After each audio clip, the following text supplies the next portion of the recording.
I wrote a joke about my asshole today. Do you want to hear? Do you want to hear it?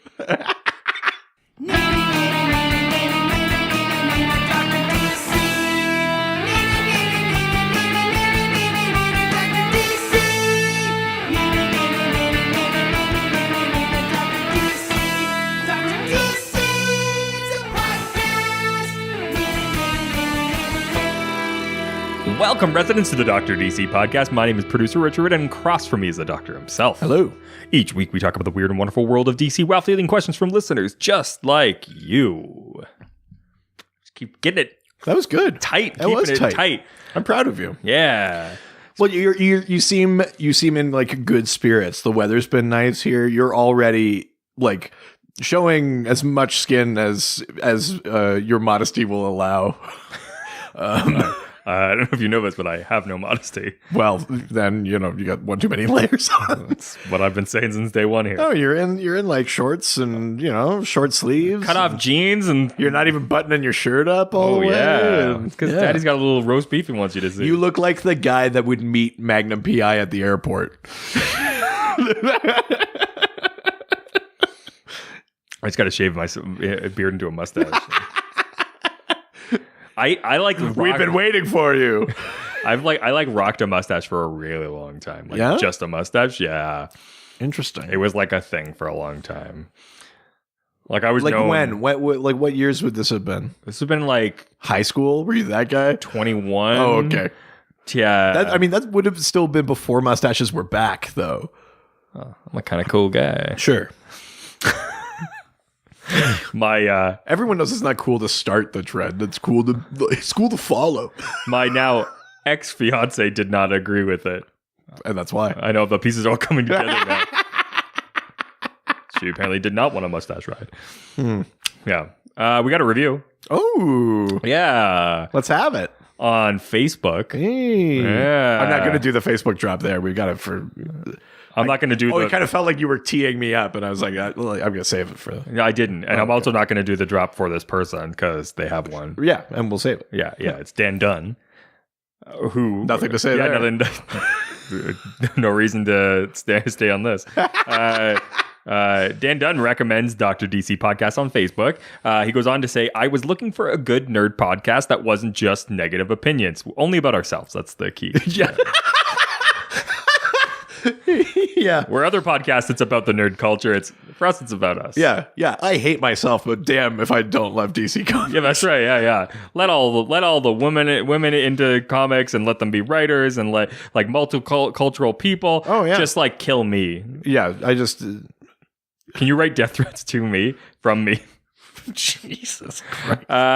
Sorry, what did he write, though?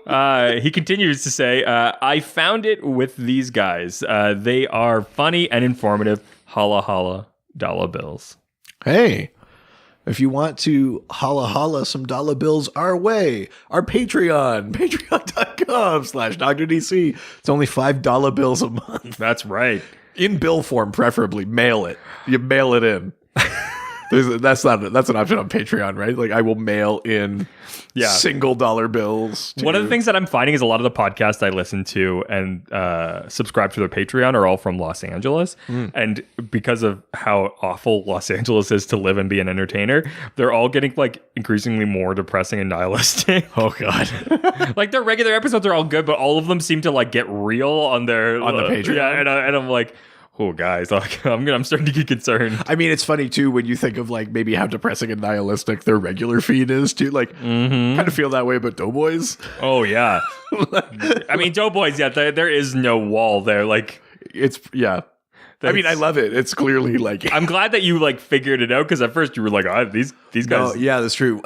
These guys are not nice to each other and unhappy. Yes, yeah. And now you're like, these guys are unhappy and not nice to each other. Yeah, I mean, I guess my opinion hasn't changed. I just enjoy it more. Yeah, exactly. You just realized like the schadenfreude of it all. Well, thank you, Dan, for the lovely review. That's right. He didn't start. He's done. I thought you said you weren't going to do I didn't do the drop. I just made a comment. We've got some news. All right. Oh my God. Is that a helicopter outside? Have you ever heard a helicopter? Yeah. Oh my god, it's like at the beginning of MASH. So the dance remix of the MASH theme. Suicide is painless. How depressing would it be if you were like at the bar and then they start playing like fucking "This Is the End" or something like that? They do a mashup with "This Is the End" and "This is the mash" with lyrics. Yeah. Oof. We're like White Rabbit. Oh my god. First piece of news: Epix releases new Pennyworth teaser showcasing Alfred's violent past. I mean, I believe it's somebody already did that. I mean, nope. There's no footage of this. No. There's no need to watch. Nothing to see here. Have you seen it? I have. I have not. So I'm going. Oh, sure. Yeah, let's watch do it now. What? He sounds like it. Did you lose your mind? Yeah, the look on your face there was totally worth it. What? I believe this is character assassination, and I don't appreciate it. This is your gun. Oh, this is the Queen's gun, and these are the Queen's bullets. I can't believe it. They legit. I'm gonna sue them. But yes, we're getting that version of Alfred who's like sort of former SAS, like that sort of SAS. SAS. Weren't you in the army? See, if I hear that, I'm gonna. I was waiting for like when I first watched it, I was like, if she sounds like that, well, I'm done. I'm getting a lawyer. Yeah, like I'm seeking representation at that point. Yeah, no, I mean, again, the show looks like cool enough. I still don't know that it needs to be Alfred. It could have just been like a cool old spy thing, but I'm in it. I'm in for it. I think that. I mean, I'm gonna watch it. Yeah, obviously. If they do it right, it could be really, really good. And I just hope it's not one of those bullshit things where they get partway in and then it's like, and now the old-timey Joker shows up. Or it's like, oh, my name is Obadiah Eiley, and boy, do I like my geraniums. I love flowers, and be like, oh, my granddaughter. Like, oh, it's gonna be that. That's the thing I really don't want, because it's the thing I didn't like in Gotham. But at least then it would make sense. The problem with Gotham was that they were bringing in people who really technically shouldn't be showing up until like a decade later. Well, I know. I guess my point is, I just shoehorning of any of that, But I think when we talked about it, if you're going to take other stuff from comics and weave it in, that's beyond just like the crime families or something like that. If it's stuff that makes sense for that time period, like there are characters that would have been alive then, or things like that. Yeah. Like, you could even make an argument for something like the League of Shadows, or League of Assassins, or whatever. But beyond that, I kind of hope it's not like, I don't need to see like Gerhardt freeze. yeah. I what show did it really well? And he's like an old timey ice cream vendor or something. You know what I mean? Like some sort of stupid nod like that. I don't need that. Do you know what show did it really well? Was Agent Carter. Yes, absolutely. Like, if they do it like that, I'm on board. Absolutely, I agree. I think they do homage to comics. It seems like our version of that, and if it's that, I'm cool with it. I'm like I said, I'm going to watch it. Absolutely. I'm not fooling anyone by being like, oh, I don't know. I mean, I don't know if you're going to watch it. Richard, I'm going to watch it. Really? That's news to me. All right. We have a next piece of news, which is HBO's Watchmen's teaser trailer is released. Yeah. Did you watch it? No. That's why I'm going to put it on right now. I don't watch anything before. Oh, I do. Yeah, I know. I like watching you. I'm a content cuck. I want to watch you watch this teaser. Yeah. How much do you like? Don Johnson. I am in for that. Yeah. Looks like there's a bit of like a cult of Rorschach. Which is fucking rad. It is, yeah. Oh my god. And it looks like the whole thing is kind of like a Deep South sort of like... It does have that kind of feel. Like, I wonder if they're going to do a radical group meeting in an old church kind of sort of thing. If they do that right, it could be so good. Looks good. There's a quick shot of Jeremy Irons in there. Yeah, like I said, Don Johnson is in there. That sold me. I'm sold at this point. It looks interesting. And there's lots of like fascist iconography in there, like the way that they've like all the cops have those like yellow scarves and there's lots of masks and things like that. Like, it's, you know, the idea that, you know, maybe this peaceful world is built on horrible bones, which we know as people that read Watchmen is absolutely true. It also sounds like me. Sorry, that you're built on horrible bones. Yeah, I got like osteoporosis or something. I just got back problems. Oh, okay, yeah. That was a good segue. Yeah, got back problems. Yeah, I'm pumped for that one. Last piece of news: Batwoman ordered by the CW finally. I think we knew that it was going to be pretty much a lock. You know, like her involvement in the crossover last year was really good. She was great. We knew they shot the pilot. It was, you know, it was sort of a backdoor pilot for yeah. I don't think it's a surprise that Batwoman is picked up, especially because we know Arrow is ending. I think they're looking for like, and then something to fill that gap. What's the new, you know, we got a teaser, so. Oh, yes, we did. That's right. So let's watch it. You know what that kind of reminds me of? What? Do you remember that? Do you remember that show from like early 2000s that was like a superhero TV show with Jessica Alba? No. No? What show are you talking about? Oh, let me see if I can find it. I mean, but that teaser, it doesn't give you too much. Basically just a cape shot, but goddamn do I love that costume. I think they did such a good job adapting that because her costume in the comics is so striking, you know, the difference between the pale face and the red hair and then the black of the suit.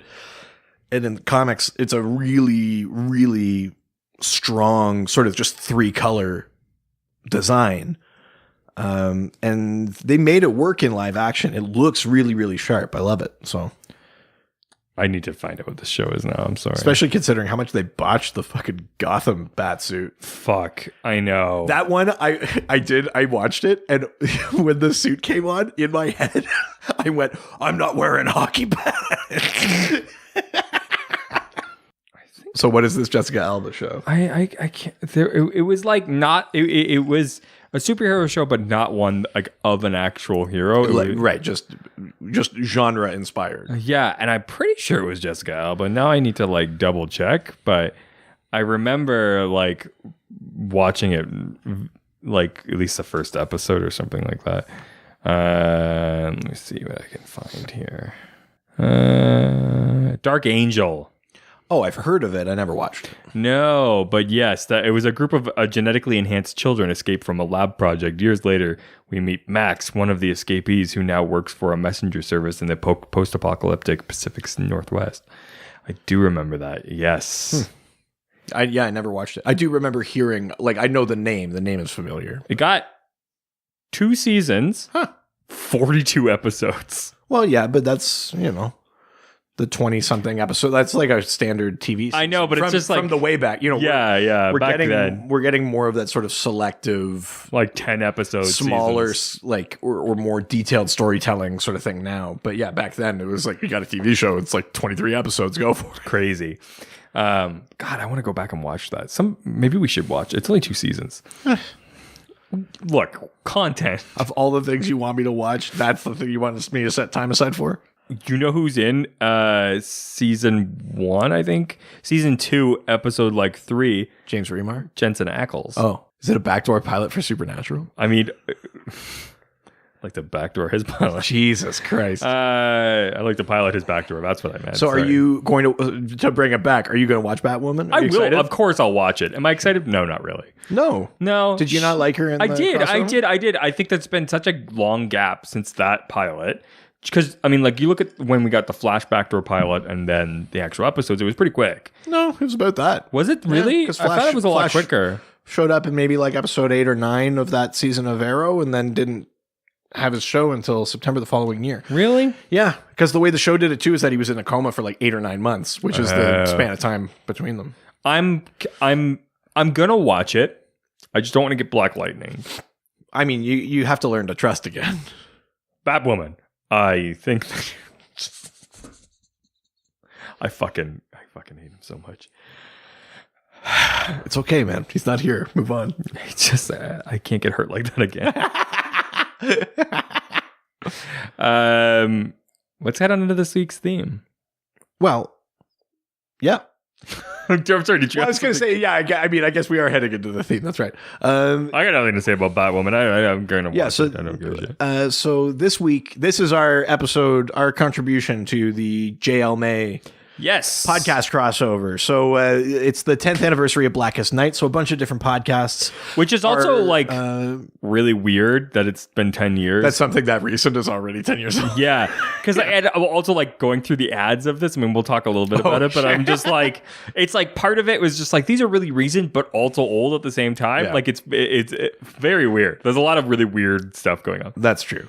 So yeah, the 10th anniversary of Blackest Night, a bunch of different comic book podcasts are either taking main sort of issues of it or some of the side ones, and we're all kind of contributing and celebrating that story. And so our contribution is a couple of issues of the tie-ins.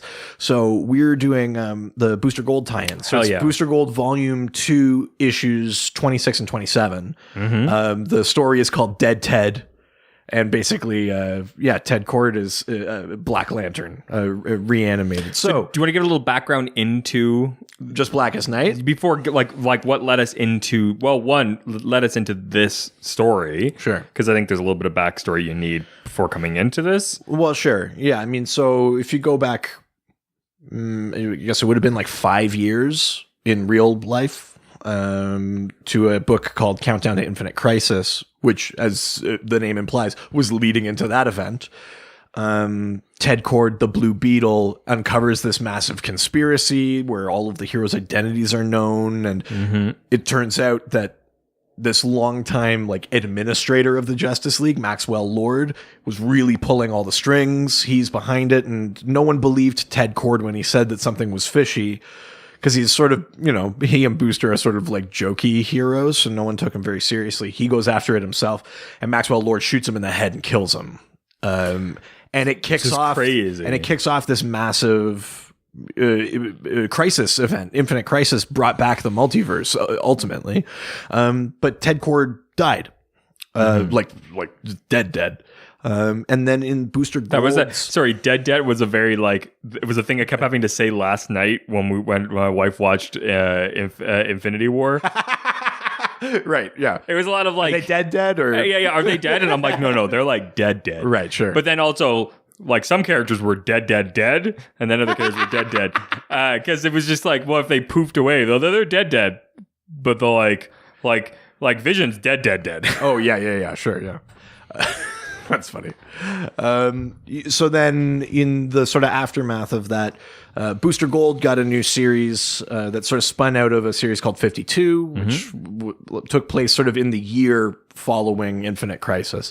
Then he got a new series where he became what his tagline is now, which is the greatest hero you've never heard of, where he sort of protects the time stream, but in order to do that, he needs to look like a joke to everyone else so that no one figures out that he is really the hero saving the day.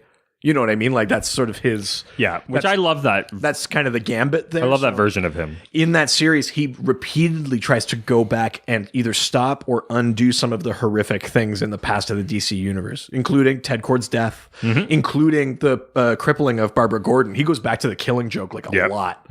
And he discovers this thing. Rip Hunter teaches him this thing. It's called solidified time, where there are some moments that are so crucial, so like everything hinges on them and you cannot change them. Doesn't matter how hard you try.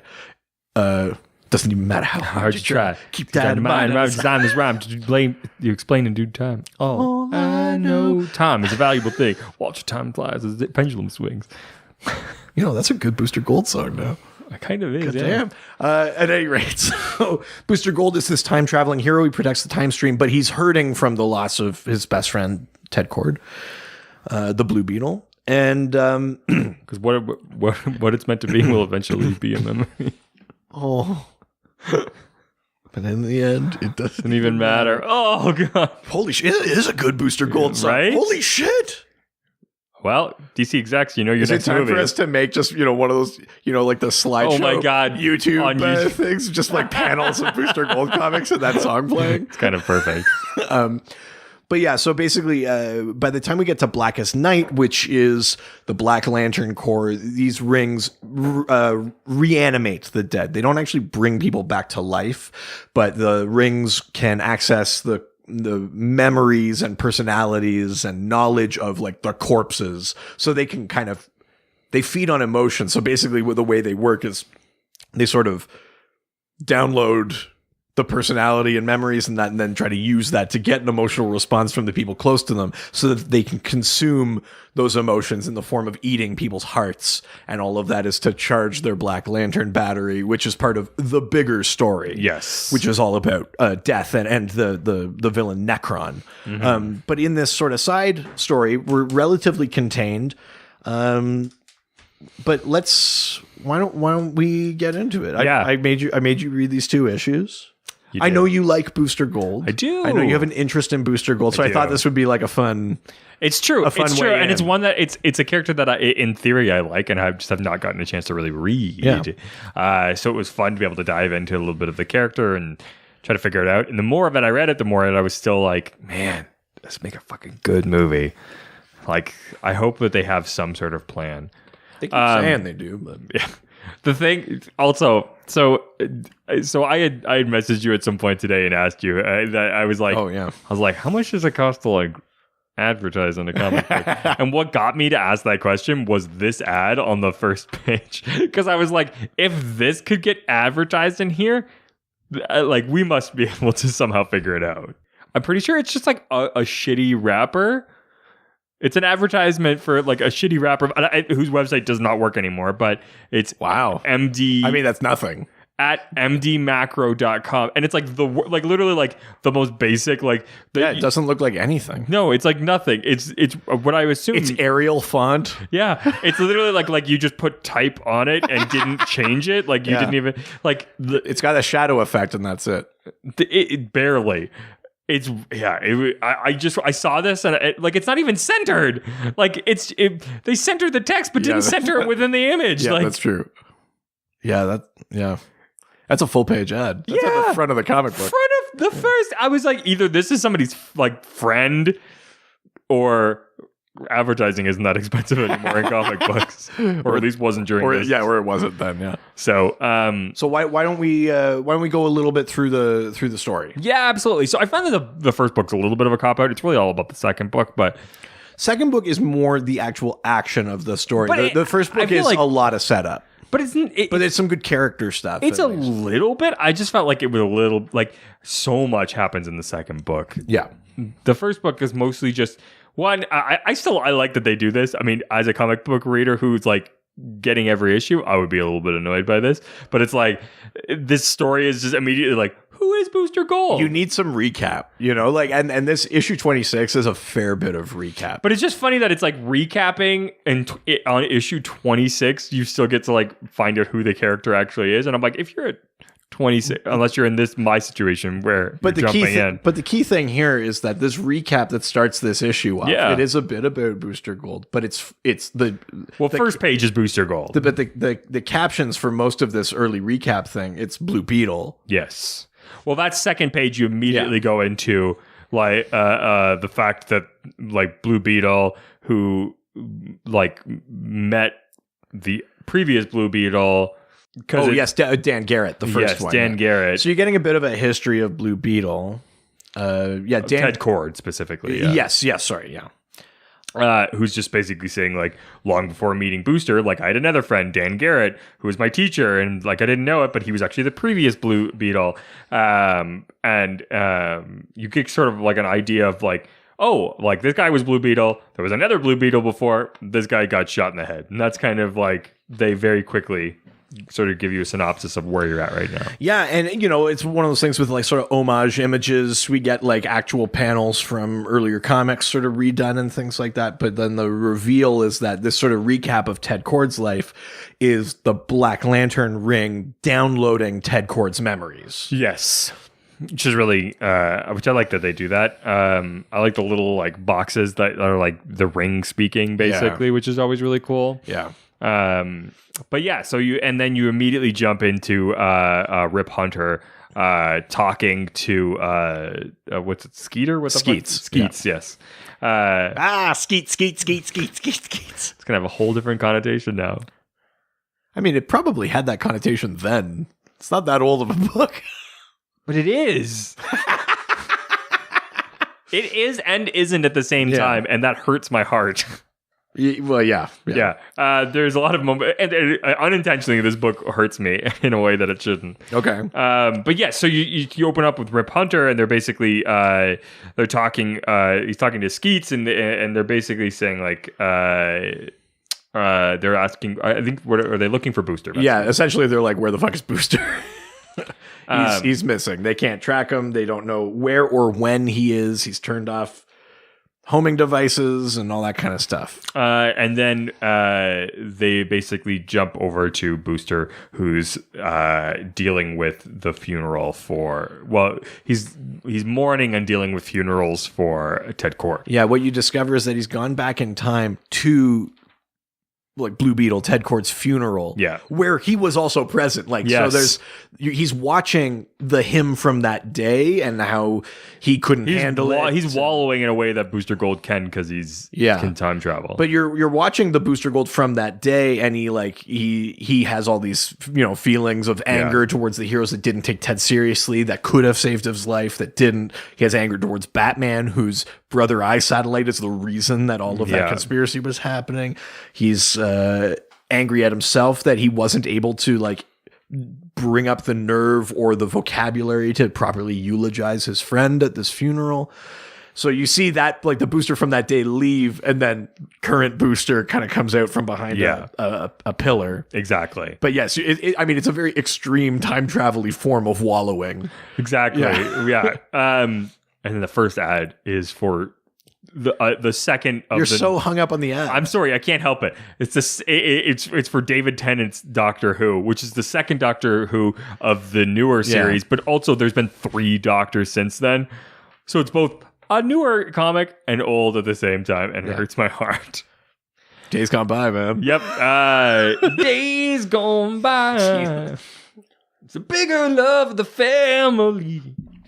So then we jump into basically we're still at the funeral, and it's just a lot of wallowing and basically him contemplating all the things that he should have said, and then we jump into the new Blue Beetle. So back in the present, Jaime Reyes, that's right. And the Skeets comes to Skeets comes. He comes to find Jaime because in this series Jaime Reyes has worked with Booster a little bit. Yeah, there's a little bit of a burgeoning relationship between Booster and this new Blue Beetle. You can tell they're very separate people, but he realizes that that's a relationship that was happening before, and Booster's already helped him out. Yeah, and this is where we learn that we don't know when Booster is, that he's turned off his homing beacon and stuff like that. But Rip is concerned because they know that this Blackest Night thing is just happening out in the world, that the dead are coming back. And so, Skeets and Jaime sort of resolve to try to figure out where Booster is. Well, because Jaime basically goes like I don't it's not my responsibility to help him, but this guy's obviously helped me. Like I should try to figure out what's going on. Exactly. So he gets all Blue Beetled up. And decides and the key difference there is that Jaime Reyes uses the Scarab, which Dan Garrett, the first Blue Beetle, also used. Yeah. Ted Kord didn't have the Scarab for a long time. Then when he found it, he couldn't make it work. Oh, really? Which we get into in... That's why he's a different looking Blue Beetle. In Countdown to Infinite Crisis, I guess. That's when that comes Is that why he's such a different looking Blue Beetle? Because he's just like a guy with tech. Yes. He's an inventor, right? So he could never make the Scarab work, but it magically, it works for Jaime. So do you think that he wasn't worthy? No, I don't think it's a thing like that. I think it's more like the events of Infinite Crisis sort of cue up the Scarab to be imbued with more magic and sort of wake up and things like that. So it's just a bunch of shit happens. Able to work. Yeah. Yeah. I mean, I think you can also make the argument that there's maybe, it just didn't respond to Ted because Ted is too analytical or too he was going to try to science it, and it was like, nope. Magic Scarab. Even though for a long time it was meant to just be an alien Scarab. There's retcons. In DC? Who knew? Who knew? And then we go back, obviously, to the funeral. And we get a very, like, I'm kneeling down next to the, like, casket, my arm up over it. It's the only part where I kind of laughed at it. I was like, come on. Too melodramatic? A little too melodramatic for me. This is pretty, like, tragic stuff. It is, but for me coming in cold to this... Sure. Like, I know Ted Kord, I know there's a relationship there, but I'm not, like, an avid reader, so it's not, like, right. where I'm like, oh, I get it. Oh, it hurts so bad. I was just if I had given you Countdown to Infinite Crisis, you might have felt differently. Well, because Booster... That's your fault. Booster is helping him during that, and then he gets injured and then can't be there with Ted when Ted goes for, like, ultimately to his death. Yeah. So I think there's a lot of guilt on Booster and things like that. And then, so then we get a bunch of more melodramatic nonsense. Some like discussion with Diana, who's very much just like... This is all still past Booster. Yes. It's all very much just like, oh, like, I know you're mad, but, like, don't be mad. Diana is the one hero that's, like, actually trying to do anything. What I love is that they put her in a gigantic sweater and still it's not a sweater, it's a robe. It's a big white robe. It looks like a hoodie from this angle. Why would she be wearing a hoodie to a funeral? Well, she's making this big baggy, like, robe, and her boobs are still, like, just coming right out of it. Don't worry about it. I'm like, I don't think that's how cloaks work. Comic books. Yeah. Magic cloaks. Yeah, exactly. And then we get a Daughter of the Gods. And then we get a Tekken 6 ad from Xbox 360. It's so focused on the fucking ad. Xbox 360. Crazy. I have that. I know. That's how old it is. Oh. The finest technology, 2005. Is it that or was it? God, was it 2005 or something like that? I thought it was 2009. What I love too is so now we're finally sort of future Ted Kord's leaving. Booster. Sorry, future Booster's leaving and coming back to the future. And then we get to present day Metropolis. Yes. And Daniel. Who's Daniel? Daniel Carter is the 21st century ancestor of Booster Gold. Oh, okay. He's a hero called Supernova. Oh, okay. And he's playing what looks like a Dreamcast controller through an Xbox 360. Don't worry about it. I was just like, you're so close to having it just be an Xbox 360. I mean, you put a little screen in the middle of it, and I'm like, now it's a Dreamcast controller. What are you doing? You've picked up on the strangest details. It's a thing these are things that I looked at. I can tell. Also, this girl is stacked. Daniel's partner. Yeah, jeez. God, comic books. One of the things that I also noticed on this too is that, like, God, the comic books really need to, like, modern up some of the way that they talk. Like, I get that, like, these are superheroes, and they're like, oh, geez. Like, so what do you mean? What's the So there was a thing that happened, I think, the beginning where they were trying to find Booster, and somebody says, like, oh, I think he's sweet on this girl. And I'm like, God, it's like, come on. Like, you don't need to talk like that anymore. Jeepers, I still think he's pretty sweet on that lady. Like, I'm like, come on. I don't know. I've probably used that in real life. Yeah, you're an anomaly.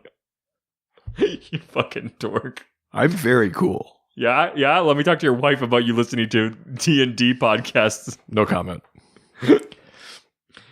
Anyways, so I do like this interaction between Daniel and his wife or partner. She like wants to take him to like a cat show or something. It's also very much just like very painting two very separate opinions of men and women. Where it's like she wants to go to a cat show and he doesn't want to play video games. I know it's kind of like a two steps backwards sort of relationship. But he is sweet on her. And she's like, no more video games, and he's just like, I don't want to go to your stupid cat show. And she's like, you promised. And then somebody knocks on the door. He's like, please let it be somebody who's gonna like make me not. It's go to this cat show. It's a pretty transparently stupid argument that they're having, which is basically, it's supposed to, I think, play for more laughs than it does. Yeah. Also, what's a cat show? Like I just assumed it's like a dog show, but with cats, where they like judge them, or you know what I mean, like. Yeah.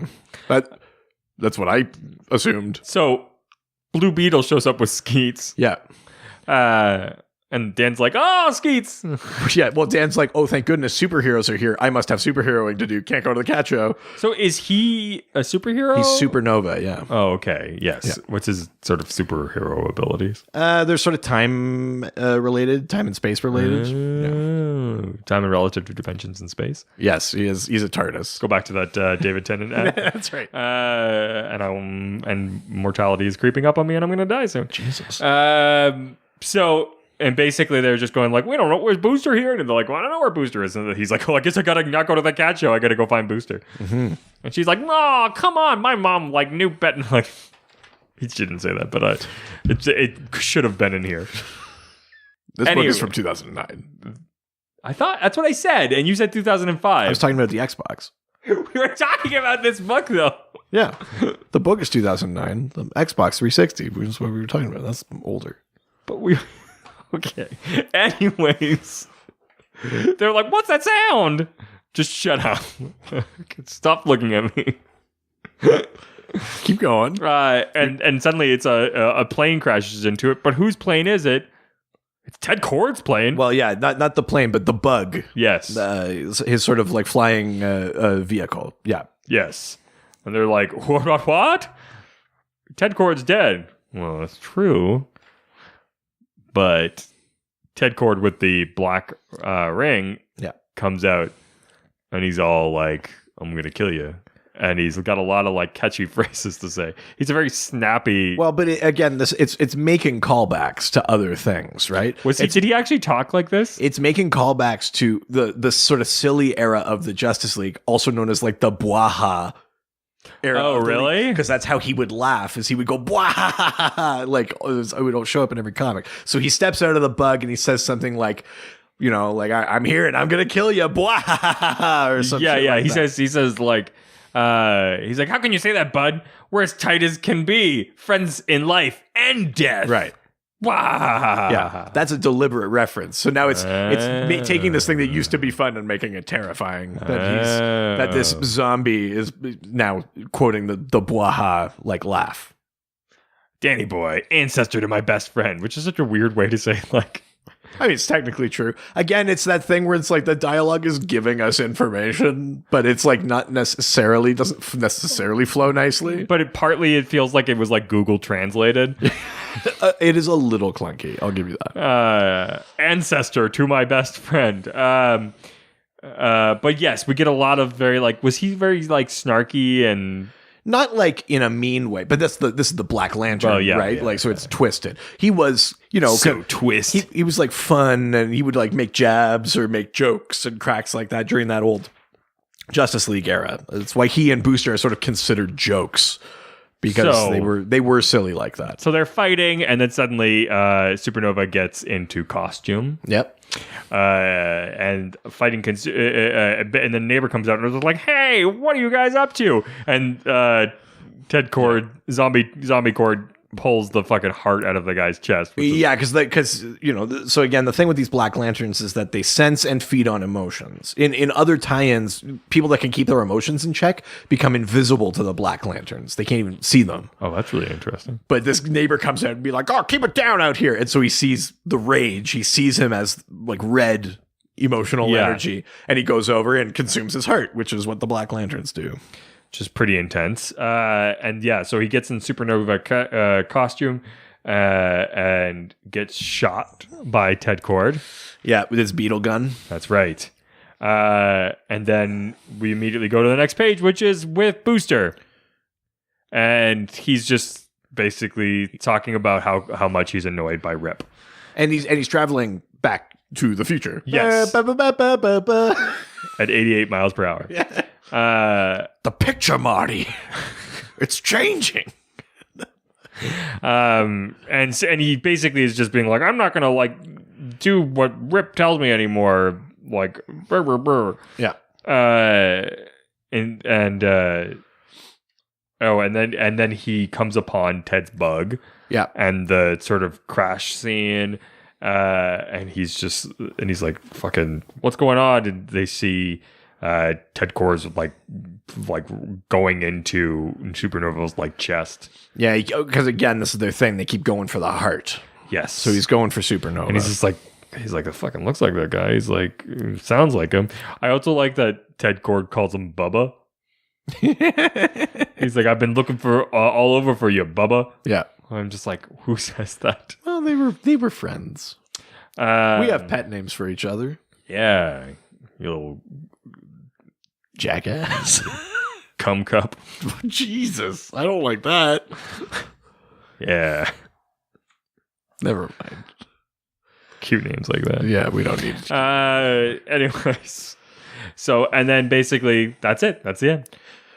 Yeah, so Booster arrives back. He sees sort of the carnage, and he finally is confronted with the reanimated corpse of his buddy, which is where that issue ends. Oh my god, you're hurting me so much watching you try to put that back in the box, back in the bag rather. Sorry, do you want me to spit on it first? No, just oh my god, what are you doing? Stop! What? Oh Jesus, put it in the spine side first. You're nailed it. Jesus. Totally nailed it. So that's the first issue. That's number 26. Let's go into 27. The second part, the final part of this. Sorry, do you want me to grab my tweezers to pull these out? Well, no, just don't be a fucking brute about it.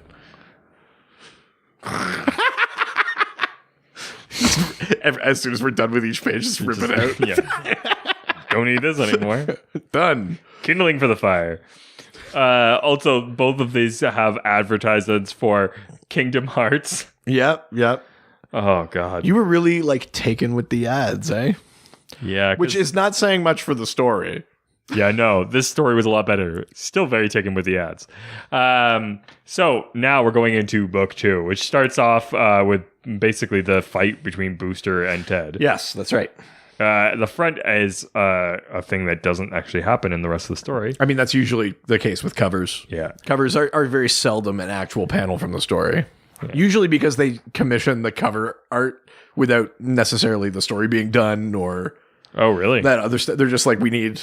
These are what the issues are, blah, blah, blah, blah. That's why they're always so different from the actual artwork inside. Yeah. Do you know what the biggest case... They sort of happen independently and parallel. You know what the most unfortunate case of that is the Sabrina comics.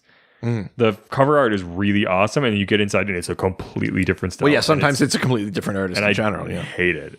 Right. So, yes, we have a Kingdom Hearts ad, and then we get into, and basically Booster having to face the impossible, which is that his friend is resurrected and murdering his other friend. Well, murdering his ancestor. His ancestor, sorry, yeah. The stakes are actually pretty high for Booster there. Yeah. And it's not okay. Dead Ted is murdering Supernova. Well, he's attempting. Well, it looks like his hand's inside of his chest here. It's kind of working its way in, but he hasn't gotten them. Oh, okay. Yes. So they basically do a bunch of bantering. A lot of we're friends. Don't you think we're friends? And this is the thing we were talking about. So the part of that thing with the black that we got from the last issues, that Black Lantern ring downloads the memories and the personality and the knowledge of the corpse it's reanimating. And so we saw it downloading all of that and that friendship with Booster Gold at the start of issue 26. And in issue 27, you see how does that manifest? And it's the idea is that the Black Lanterns are there to put people off guard emotionally so that they feel an emotion so that they can feed off it. Yeah. So it doesn't matter whether that's making them afraid or making them angry or making them, love them or whatever. Because through the different tie-ins, you see all sort of different versions of it. And so first he's trying to make him be remember all the times we had? Yeah.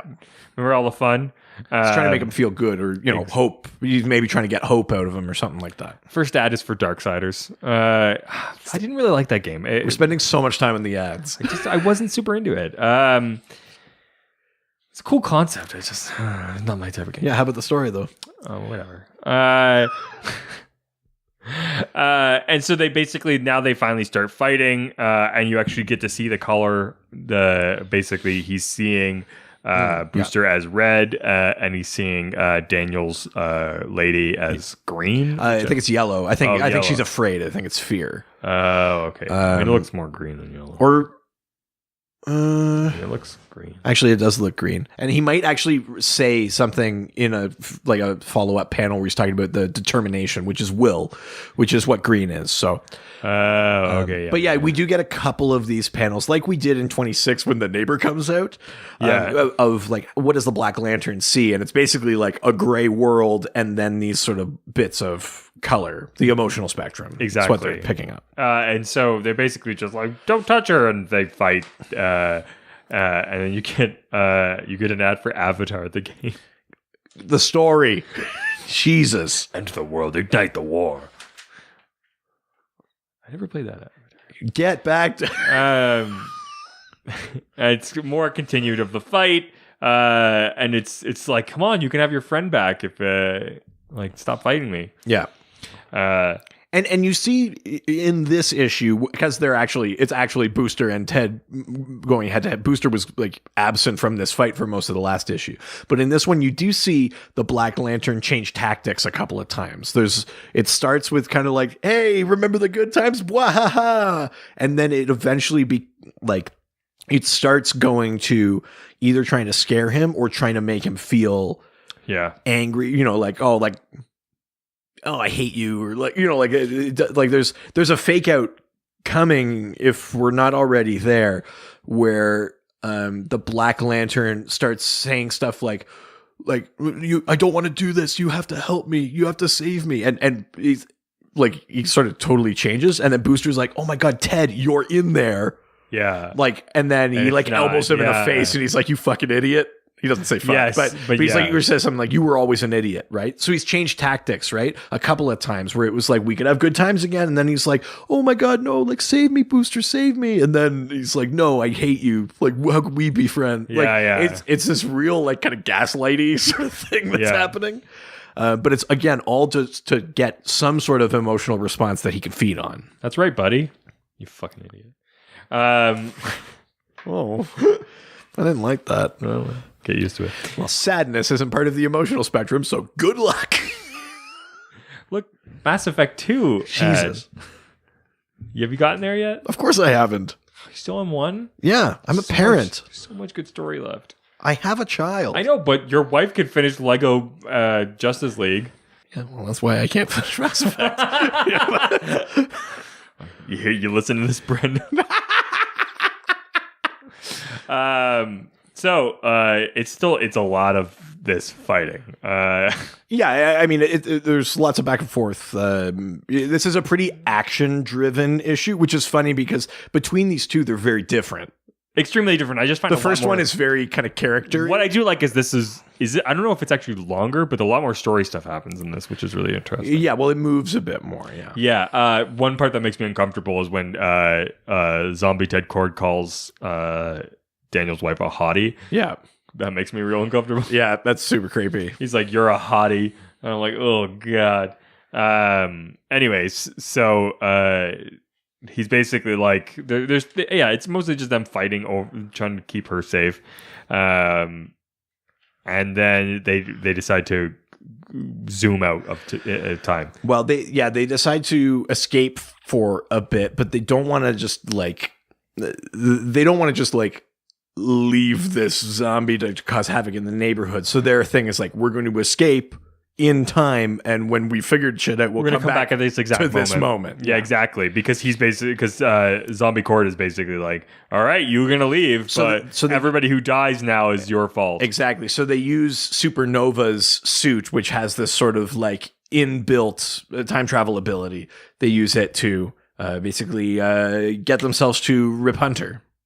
Exactly. So they go back to Rip, and Rip's just like, what the hell that happened? And Daniel's got like a big like gash in his chest.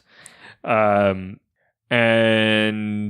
it's one of these things again where like through this Booster Gold series, Rip Hunter has been like teaching Booster about time. He's the one that's like solidified time, Booster, you can't change things. And it comes up again. Yes. Because Booster says, I'll just go. This is easy. Before Ted dies. I'll stop Ted from dying. He can't come back as a corpse. Which is like not really like a solution to the wider problem. No, it's more of he's more of just like, I want my friend back. This is a way to do it. And Rip is trying to be like, we've already been over this. Yeah, you can't. A lot.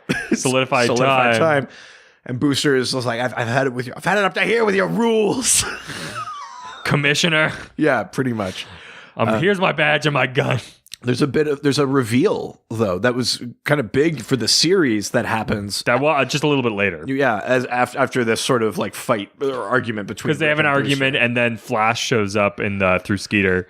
Through Skeets. Yeah, in an issue of Blackest Night, Flash puts a message out to the hero community, and we get to see it on the flip side here in this issue. She's basically just going like, if you're seeing this, you probably already know what's happening.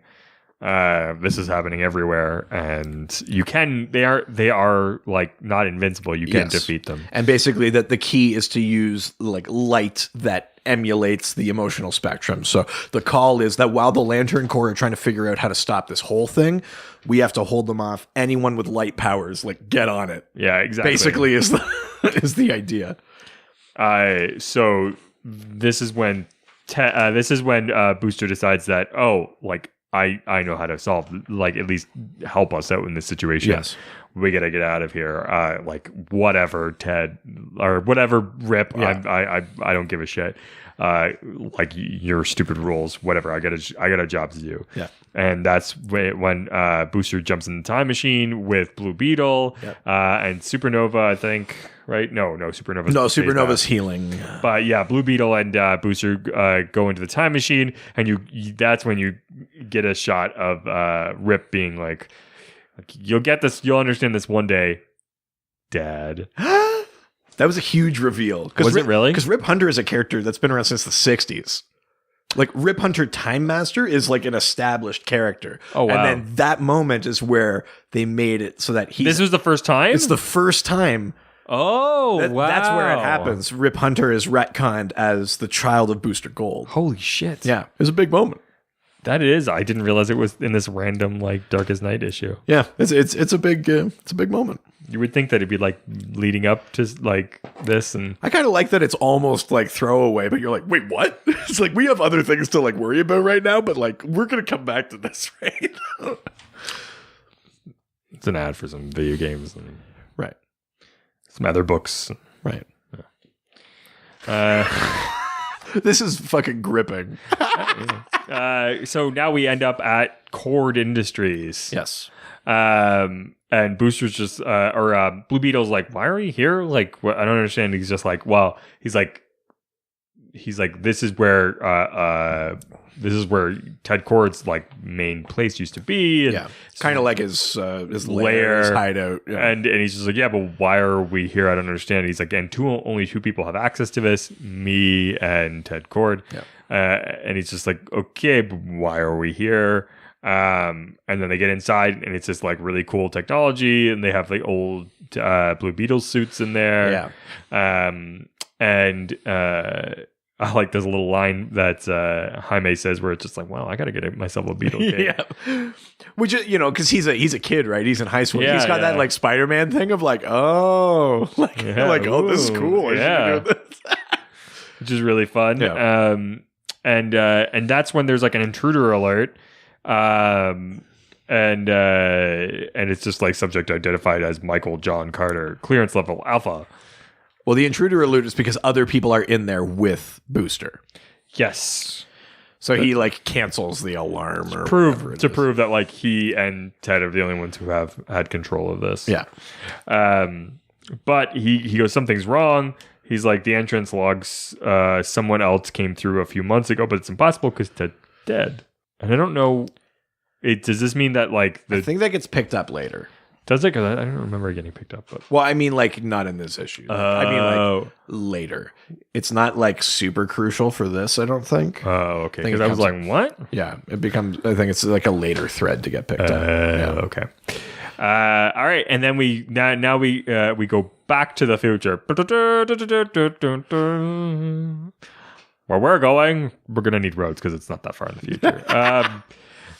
And we go back to the exact moment that they left. Yes. And Ted Cord's just like, what? That was quick. Yeah, you weren't gone very long. And they clearly brought in some sort of technology back, and they just start beating the shit out of Ted Cord. And he's just like, you sound like him, but when it comes down to it, like Ted Cord's dead. Yeah. And he's like, you're just piece of shit and dirt and reanimated nonsense. And they use this new technology, this invention, a light gun. Yeah. That basically it was programmed with a flash pattern designed to approximate the emotional spectrum. Yeah, I think he has like Skeets alter it or something so that it's like a knockoff lantern light, basically. Exactly. And he basically blows him out of the sky, and they take his body. Well, they're defeating him, but they're not. The ring, they knock the ring off of him. But they can't finish him. Yeah. And the ring, they sort of disintegrate him a bit, and the ring is off, but the ring's going to come back, and he's already regrowing a hand or whatever. And so that's where they're like, we just need to get him away from the ring. Booster gets the idea of like, we can't let them get back, like, can't let the ring reattach itself to the corpse. Exactly. So they do another jump. And you can see there's a shot of the ring trying to find them, and basically got unable to detect host. And they end up on some place that I have no idea where it is. The vanishing point. It's outside of time. Whoa, really? Yeah. That's pretty cool. It's home of the Time Masters, but it's outside of time. Oh, and so that's where they bury. Yeah. And so they take the corpse of Ted Cord, and Booster gives him like a proper burial. In the vanishing point. And there's a cute little moment where they're looking at all these sort of like round screens, and Skeet says, vanishing points monitors are able to show at virtually any instant in time, sir. I thought you might appreciate seeing the montage of your time with Mr. Cord. Yeah. And it's just all these like shots of them hanging out and having fun and being friends. Yeah, exactly. Yeah, again, it's a little bit of the nostalgia tour that you're on. Like the first issue, the number 26, gives you that through Ted's memories and Booster going back to the past to that funeral, and then this issue gives you that sort of montage with the screens. But basically, that's how they defeat the Black Lantern Blue Beetle. And that's the end of the two series here. So, in general, what did you think? It was good. I like the concept of Booster Gold. I can see you watching me. Sorry. I'm cool. But it was okay. Like I think Darkest Night is cool enough. I think that had I read this when it came out, I'd be super into it. Sure. I think I have some like zombie fatigue. I have some like superhero fatigue a little bit in some ways. I mean, that's not good. We do this every week. Yeah. And this is very much a superhero book. Yes, like I think it's very much like fighting bad guys and time travel and energy blasts. Yeah. It's a very like, besides the zombie thing, it's a very like straightforward like superhero book. I will say, I think going into this, I was like, oh, Richard will like this. He likes Booster Gold. It's Booster Gold. It's zombies. He's into it. But then, like, even just listening to you kind of like recap it, I was like, this is playing on a lot of nostalgia that Richard hasn't read. No, you know, like if you don't, even if you know consciously that these two are friends or they have a history, if you haven't like read that stuff, then a lot of what these two issues bank on doesn't land. I mean, that's technically true for a lot of Blackest Night, though. Yeah. Because it's basically saying who died ever. Remember right? all these people died? If you go, no, they go, oh, well then, sorry. Even the ones that died and came back, some of them get converted. And you know what I mean? Like Blackest Night is really remember who died ever. And it plays remember? Yeah. I remember. Well, it's exactly that, though, right? It's playing on all of that nostalgia, and I think if you don't have, especially the sort of the JLI era, the Bwaha League, like that context, you're really missing like the emotional core of this. The other thing is, I think even if you hadn't read that, if you had read Countdown to Infinite Crisis, this would land more. Reading the death of Ted Cord would have made this. Exactly, more, which is, I guess, a little bit my fault for not making you read it, but yeah, fuck you. I can't make you read everything leading up to the thing I'm making you read. That's insane. Yes. For me, again, the art was, I mean, it's No, it isn't anything special. It's very like straightforward. It's very like house style. Yes, yeah, very much for the time which it's in, very house style. Story wise, it's a lot of like kind of snappy dialogue, but nothing really of like any sort of consequence. Well, and it's very isolated. It's very contained. I mean, which is that's the thing with a tie-in, right? It's like it's not crucial to the story of Blackest Night moving forward, but it's related. But it's such like its own bubble that it's almost like, I mean, to read it on its own, I know you've read Blackest Night, but that was a while ago, and that's a pretty thick read. Yeah. To just read this on its own, is it like too like, oh fuck, like what are the rules again? No, I think I still like remember the Darkest Night rules. It was pretty like I knew all of the things for it, and because they do a little bit of that work by showing you Flash's message and stuff like that, but. Yeah, for sure. And you get a little bit of sort of like the dichotomy between like Booster, Blue Beetle, and the rest of the Justice League, and how they kind of don't give a shit about them and they don't take them seriously. Yeah. And so that part was interesting. It's something that I wish I would have gotten a little bit more of.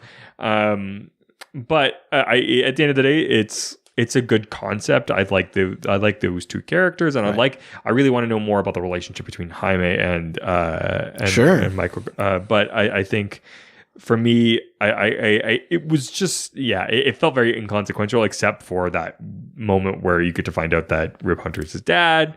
Sure, that's a good moment.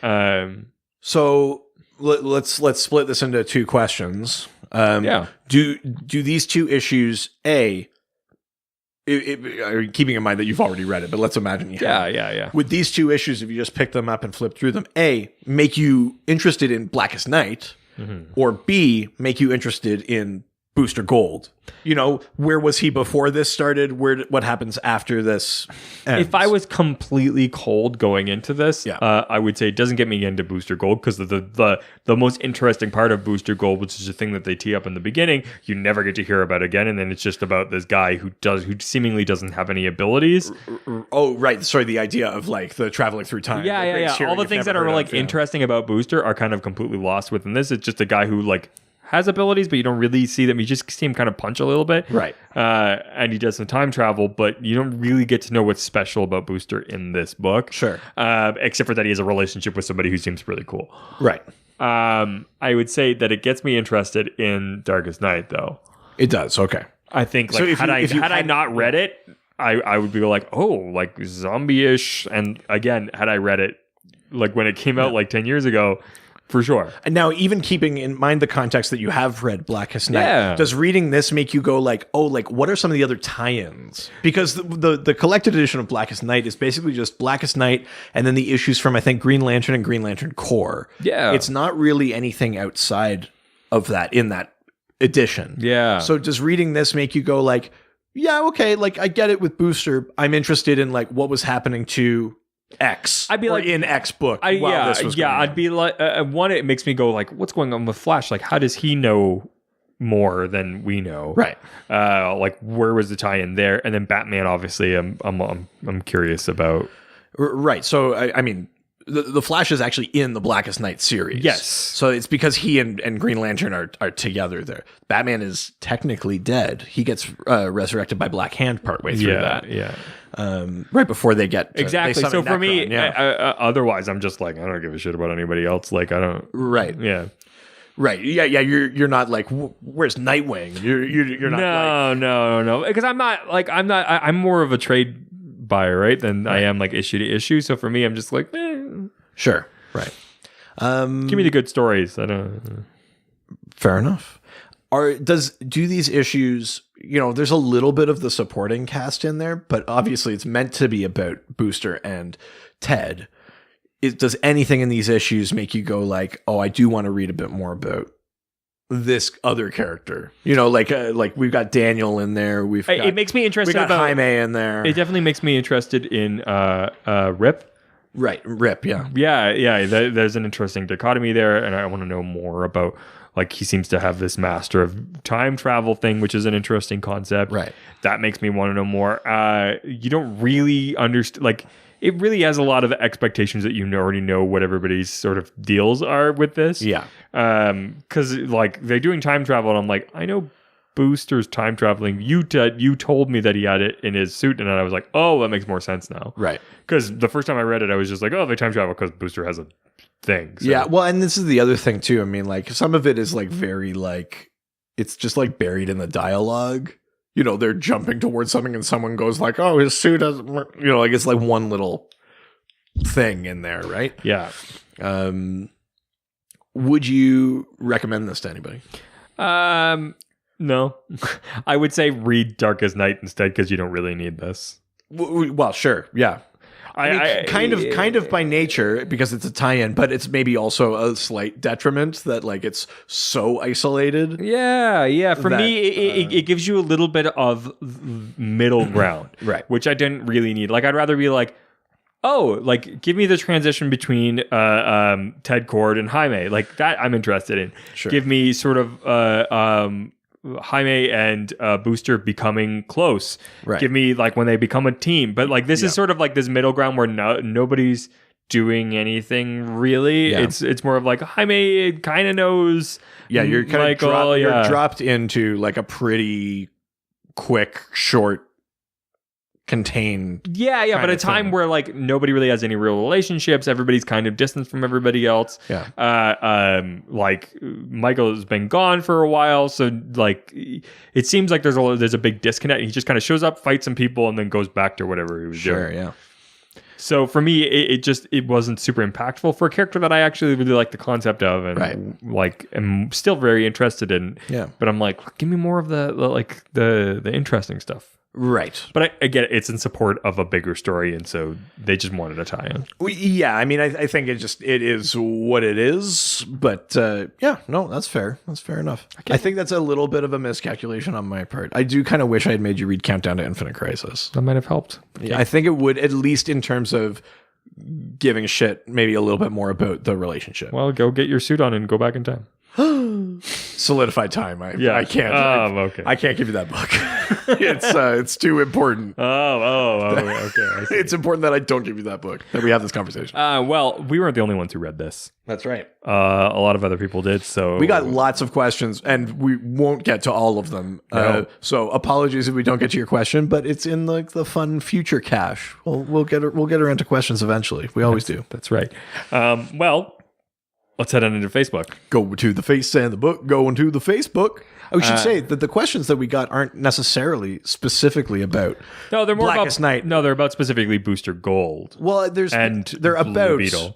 The relationship between Beetle and Booster. We've already done like a Booster episode, and we could do many more. There's lots to talk about, but I thought it would be fun for this one because this story trades on that relationship so much. If we took questions about the two of them. Yeah, this is a Blue Beetle and Booster shot.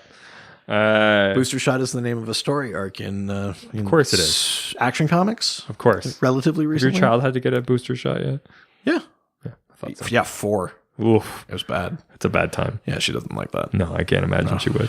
Well, the first question comes from the most interesting resident. Roland Sebas? That's right. Roland the Sebas. I said Roland Sebas last week and I was wrong, so... Yeah, he's going to keep going. It's a 50-50 shot. Yeah. It's like how I used to do the multiple choice questions in high school. It's always C. Yep. That's right. Roland Sebas says, first off, you guys rock, and it's really a podcast I can't do without anymore. Amazing. Oh. Next question. Yeah, that's all I need. I just need self-satisfaction. You can reach us on Facebook. Like, that's it for us. Yeah, we're week. done. Yeah, that's all I need. I'm just going to cut that, print it out, and go jerk off. Jesus. You jerk off to nice comments about us? Yeah. Oh. You know what? We don't need more reviews. We're good. Yeah, I know. Give me more reviews. I'm almost there. He goes on to say, second, keep Dial H for hero. Oh, okay. Oh, good reminders. Thank you. Ooh. Oh, no. Now he's going to have a head start. Not that it's going to help. He continues on to say... Have I used a candle? Oh, never mind. You keep going. Thirdly, my question. Booster Gold and Blue Beetle are an awesome duo. I agree. I think a DC TV series could showcase their strengths and stories. How do you think they could make it work? Oh, yeah. Yes. Why don't you yes, start with this? yes. I feel like you've thought about it a lot. It's definitely a form of question we've gotten a couple of times before, or a thing that we've like talked about. If first of all, let's break it down. Would you prefer movie or a TV show? I think that you could do movies for their origins, but I don't necessarily. You know what? I think I want an origin. I mean, I've already pitched my origin movie for Blue Beetle, and I want that. I think that a TV show for Booster would be the best. Sure. You get a fucking like a Quantum Leap kind of like. Yeah, it can be really episodic, like sliders. Yeah. Oh yeah. Era of the week kind of thing. Yeah. Oh fuck. Yeah. I mean, you're kind of already doing that with Legends of Tomorrow. Yeah, that's true. I mean, and he is on there too, isn't he? He's not. No, he's not. Rip was. Oh, that's right. Rip Hunter was on I can't believe I'm assuming they're not doing Booster just because of the whole Rip thing and they don't really want to do that storyline with him. I feel like it's one of those things too where like DC is like, we might do a movie you can't use. You know how they do that shit? Yeah. I feel like it's that. Yeah, and honestly, I just think that his story is a little hokey for a movie. I think that it makes a lot of sense for a TV show, especially for like a DC TV like show. Like a DC universe, like the way they're doing Titans, Doom Patrol, that kind of thing. More like what they're doing with CW. I think that would make more sense for me. That type of show where you could do a little bit of Monster of a Week, a little bit of like where he's a burnout in the 25th century, but he comes back in time for fame and fortune, and then learns how to be a hero. But again, the problem is that they have Legends of Tomorrow, and they're kind of already doing that. And but I mean, how much time travel does he really do from book to book? Is it all about him going throughout time? It's a fair amount. It's all about him. His thing is time travel, right? See, that's the thing. Like, if they're doing TV, it makes me feel like he should just show up on Legends, and they should really just mind that. Because I mean, how much more are they going to do with Legends at this point? Anyways, they've really gotten to like the magic thing because Constantine's a regular and exactly. Stuff like but that, I mean, like, how much more can they mine out of that? Like, I feel like it would be a good time for them to bring him in. Yeah, at least in the next season, or especially after this sort of the Infinite Crisis sort of dealy that we're dealing with. Crisis on Infinite Earth. Crisis on Infinite Earth. Sorry. So I feel like that could really work, and I would like that. I would love a Booster and Beetle TV show, but again, they would have to do it. I think that ideally they would do it through CW because the Legends of Tomorrow's there. They could do a sort of grittier version through DC Universe. I just don't want a gritty version of that. I don't think it has to be necessarily gritty. I mean, like Doom Patrol proves you can just be weird and silly. Stargirl doesn't look like they're doing that either. I think you're doing Stargirl wrong if you make it gritty, Right? So I feel like they could really go in an opposite direction with that and still make it work and have it be something that's super like 80s and neon and have him sort of like... I love the idea of like a sponsored hero. Yeah. Which, there's not a lot I like about later season Smallville, but I do kind of like the Booster episode. Yes. And it also makes me think of what's his name, like Captain Amazing from Mystery Man.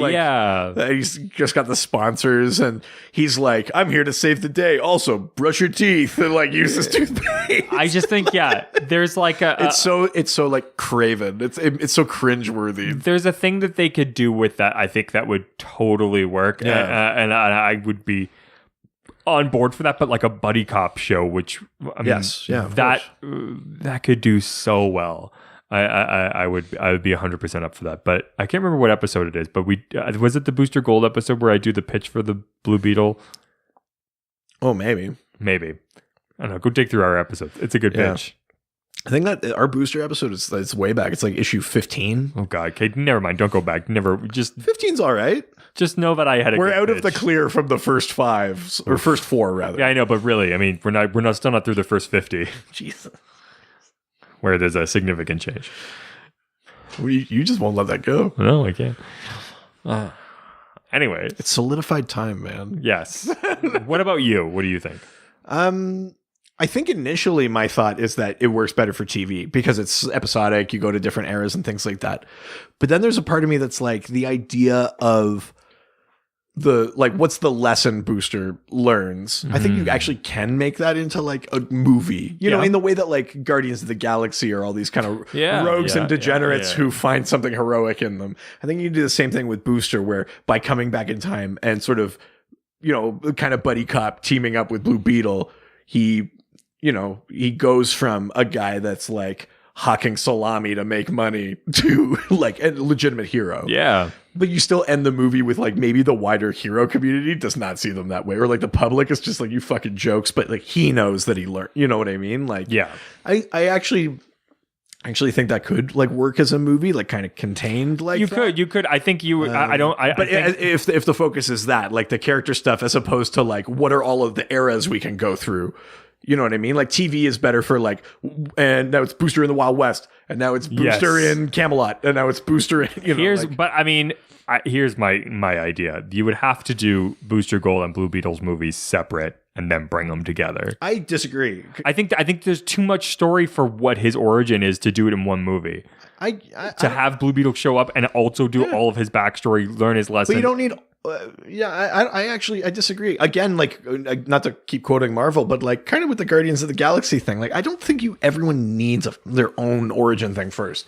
I think like it would be neat to just see the two of them get together, unlikely partners from different, like, you know, Ted is this guy that can't make this fucking scarab work. And Booster is this guy that like wants to be famous, but like ultimately wants to be a hero. Okay, here's my pitch. I think you can. Here's my pitch for the movie where the two of them are together. Okay. You don't do an origin. What you do instead is you bridge the gap and it's a new Blue Beetle coming in. So then you get sort of the audience's perspective of the new Blue Beetle, because then the audience is coming into a scenario that they're not aware of. You mean for the Booster and Beetle one, that is like you come in with like Jaime? Yes. So and and then you just learned that he had a relationship with Ted? The reason why you do that is because Jaime then becomes the audience coming into a scenario where Jaime doesn't understand what's going on, neither does the audience, and so you get an opportunity to kind of teach Jaime as well as the audience about the backstory, about the relationship. We have a ton of character development, and Jaime gets to kind of learn to be this character and build a relationship with Booster at the same time. You don't have to deal with origins, but you kind of get a little bit of an origin with Jaime without having like your cold open of the movie. It's like Booster and Beetle working on something and Beetle dies. Yes. Or something. Yes, exactly. Right. And that's right. And he's like, no. And he's like, one more job. Yes. Obviously. Right. Yeah. Okay. Right? Sure. It's good. It's good. Yeah, sure. All right. Let's leave Facebook and head on over to Twitter. Twitter. That was a little sloppy. Well, you know, I've had the Georgia Peach Coke. Georgia Peach. And then that drink too. From Dr. Savannah. Oh, Dr. Savannah. Well, Jesus. This ain't no mint julep. Your Georgia is becoming Cajun. Well, this ain't no julep if you know what I mean, eh? And this bar, you want some jumbo, huh? Do I want some jumbo? You mean gumbo? Yeah. Or jambalaya? Did you put them together? You want a jambalaya? It's a really big one. It's a jambalaya. It's very large. Yeah, it's very big. It's a jambalaya. That's also what my ex-girlfriend called me because I cheated on her. It's a jambalaya. Jesus. I was trying to find a way to work to that. Yeah. Well, you know, sometimes some of us are faster than the other ones. First question comes from James Paulson, who asks, given that they make one of the best comic duos, which other famous comic book duo would make a fun team up for them? Right. Particularly if not done before. I mean, I think maybe, like, strictly speaking, this would be a bad idea. Like, it wouldn't work, but there's a part of me that wants to see the train wreck, which is if they teamed up with the hard traveling heroes, Green Lantern, Green Arrow. Oh, God. Because the Green Lantern, Green Arrow series was all about, you know, like, what is the ethics of heroism and, like, you know, street level crime. You know, like, it was all about, like rooting out, like, societal issues and stuff like that. And then these two fucking clowns come in. Like, I think it would be a train wreck, and I think that's part of why I want to see it. Ooh. It's almost like Beetle and Booster, like retroactively ruining other people's good work. I like that. You know, like they're talking about, you know, Green Lantern, Green Arrow talking about like society's ills and arguing about poverty and that, and then you like cut away and Booster is like trying to sell like baseball cards to some like guy on the street. Like it's just he's like, I see you have $2 in the cup. These are, you know, he's this just is, like, you know, this is from me. It's actually from the future. There's something, or he's just like, there's homeless people. He's just signing things and be like, here, sell that. It'll be worth something. And he's Booster, so it's worthless. Yeah. But he's just like, I don't know. There's just something almost kind of funny about them, like undermining the good work of other heroes. Like that. Yeah. There's something about that I think would be kind of fun. Have you seen those insurance commercials recently where the guy's like, where it's got the ostrich in the back? Have you seen this? No. There's these, I don't have TV. Oh yeah, that's right. So there's these insurance commercials, and there's really no point of it, but it's basically a buddy cop thing where one guy's like a serious like insurance salesman guy, and the other guy, or the one guy's a cop, and the other guy's just a ostrich that's a cop. Okay. And there's like a scene where the guy's like talking to somebody who just got in a car accident, and you look behind it, and the ostrich is like staring into like a window of like in a building, and they're just like what's his deal? And they're like, oh, he thinks he's the only one, so if he sees another one of him, it really bugs him, and it's him looking at his reflection in the window. Yeah, kind of like that. Yeah. It's that you see something serious happen, and then you just pan slightly over, and it's like ridiculous. Yeah, I like that idea. I think it's kind of it's that idea of like you don't want them to like completely undo the hero's good work, but you do want to see like they've kind of missed the point. It's like Beetle and Booster, like Beetle would have the thing where he thinks he could just invent a solution to like poverty. Yes. Where it's like, oh, I just made like you just push this button and there's no more poverty. It's like, of course that doesn't work. And Booster thinks that he could use his fame or whatever, but it's like all photo oppy and stuff like that. Meanwhile, Green Lantern and Green Arrow are having these like really like philosophical arguments and like, trying to actually like help people. I like that a lot. Yeah. What about you? Can you think of like a different? There's a couple that I can think of. One would be you get Batman and like Nightwing together. Sure. And it's basically like Nightwing's trying to like break off from Batman, but is still feeling sort of attached to him in some ways because he obviously was raised by him, and needing to understand that like it doesn't always have to be so serious. Right. And so connecting with those two, and the lesson can be sort of that you can like be more lighthearted and enjoy being a superhero. Yeah. That would be one. Yeah. And the other one I think would be Joker and Harley. Oh God. Oh no. Where it's just like the opposite of humor, and like them understanding that like, oh, like they need to. Yeah, in a weird way, like then they would have to become like the serious ones because the thing they're up against is like such a dark version of them. Yeah. Yeah, where like jokes are literally hurting people. Yeah, exactly. Oh, fuck. Oh, that's twisted.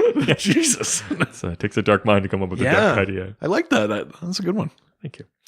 Next question comes from Kyle Clark.